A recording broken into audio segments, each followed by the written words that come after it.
Hey everyone, welcome back to the channel. I hope you are doing absolutely great.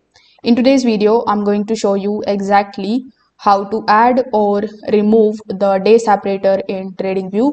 Now guys, if you are interested in purchasing TradingView premium subscriptions, you can just check out the link of this Black Friday sale in the description. In this deal, you are going to get the subscriptions of TradingView at up to 80% off. Plus, on all of the subscriptions, you will get additional 1 month absolutely for free. So make sure you check out the link of this deal down in the description.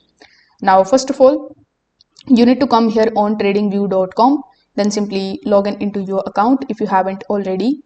Over here, simply use the search bar here on the top, then simply launch the chart of that particular ticker on which you want to basically appear the day separator or remove it.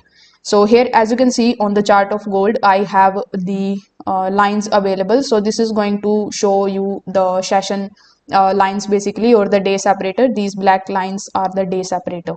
So in order to add it here, what you need to do is you need to simply go to the option of indicators. Over here, you need to look for the option of session.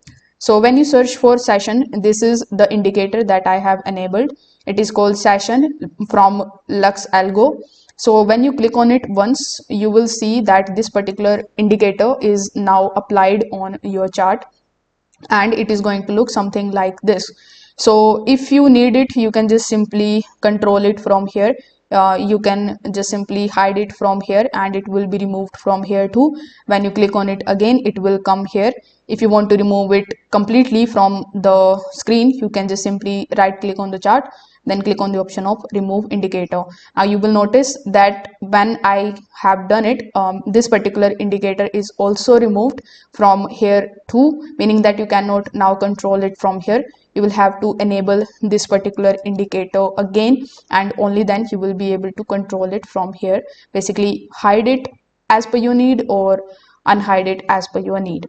So if this video helped you out, make sure that you give this video a like and subscribe to the channel for more TradingView tutorials. Thanks for watching.